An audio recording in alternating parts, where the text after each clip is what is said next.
Hi, I'm Pam, and I'm here to talk about video games. Today I'm talking about a new game that combines 2D action platforming with an overworld map in a way that feels very comfortable.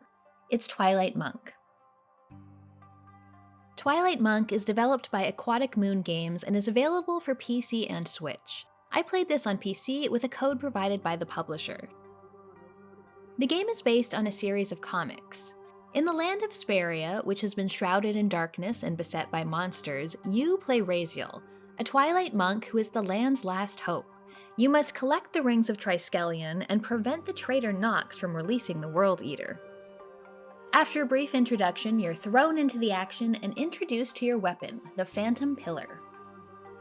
This is a neat weapon that allows you to smash pots and enemies at a medium range. It feels appropriately weighty and very good to use, but it also has other functions. You can place it in front of you to block attacks. You can use it as a step to give you extra height, or weigh down pressure plates which can open doors throughout the world. There's even a talisman you get pretty early in the game that allows you to put down the pillar and kick it at enemies for extra range. In addition to your main attack, there are also 8 different mystic arts. These are special attacks like throwing axes or daggers that use up a resource called Ember. Ember can be refilled by smashing lanterns and collecting what's inside them. Later in the game, you can also find different summons which follow along with you and can assist you in attacking enemies or be helpful in other ways.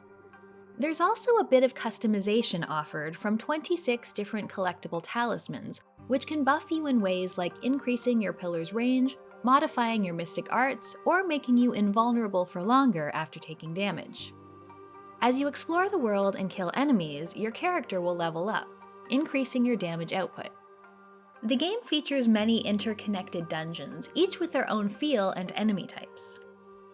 There are forests, catacombs, deserts, ice worlds, and even floating islands. Enemies include skeletons and wraiths, shark pirates, slimes, insects, and punchy blokes. You have a ton of tools to deal with each enemy type, so I didn't find the combat all that difficult. Likewise, most of the platforming is pretty comfortable, aside from a few challenges with grappling hooks and icy platforms. However, there is some old-school difficulty here.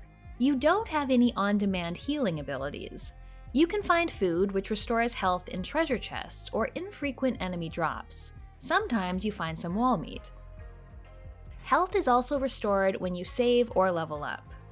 The game has specific save points with no autosave. When you die, you lose any pickups, map progress, or experience since your last save. This is tough but fair, and I prefer it to having to retrieve your stuff from your body when you die. There are always save points near boss rooms, and you can tell boss rooms by their glowing blue doors.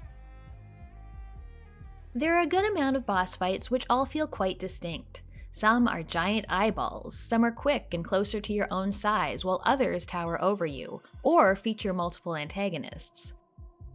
I found them all quite manageable if I took a minute to play defensively and learn their patterns.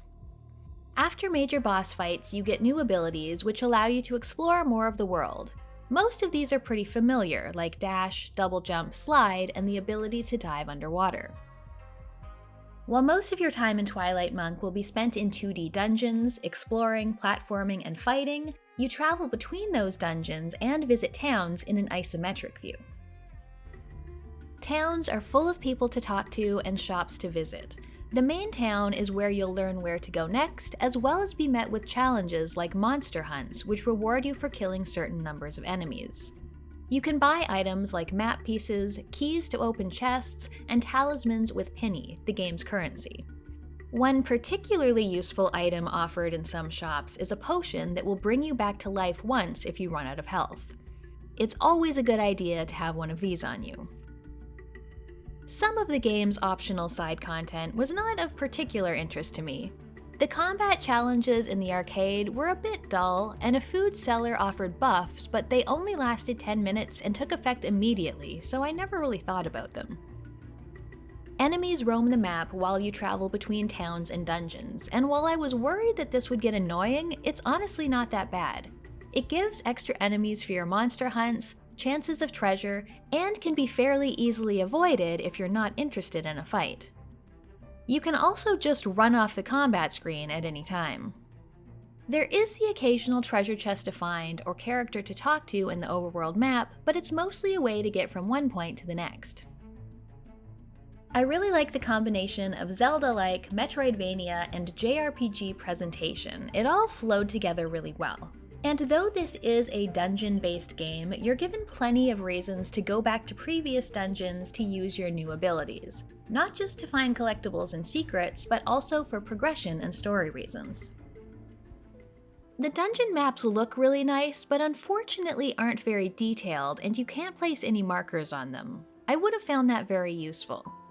You map as you go, but you can also find or buy maps that will give you the outline of the entire dungeon. Each map also lets you know how many of each major collectible type you found in that dungeon.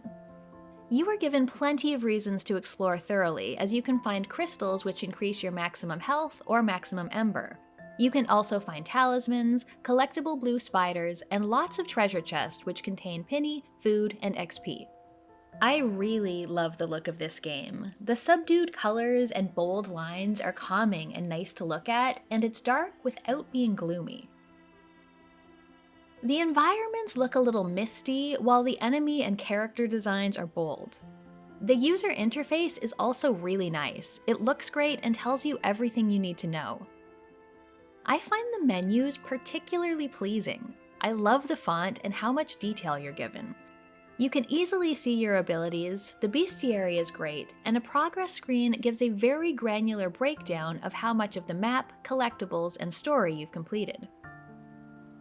The music that accompanies the game is very fitting, and the sound effects are impactful.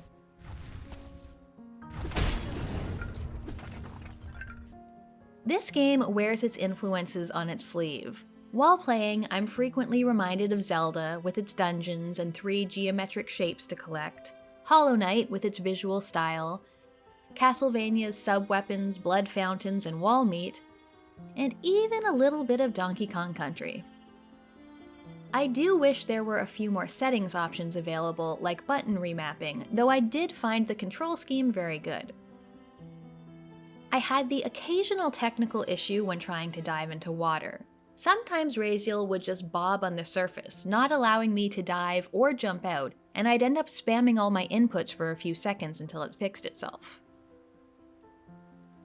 I completed Twilight Monk with 80% overall completion in about 10 hours. My actual game file only said 8, but there was definitely time lost due to how saving works.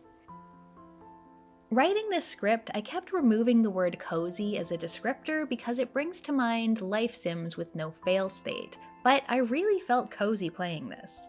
It's very pleasing to look at and is comfortable to play even when I'm dying. And though all of the elements are familiar, it puts them together in a very unique and enjoyable way. If you want to see more, go check out my review of Crypt Custodian, or another of my videos. I have a Patreon if you want to support the channel. Thanks for watching, and I'll see you next time.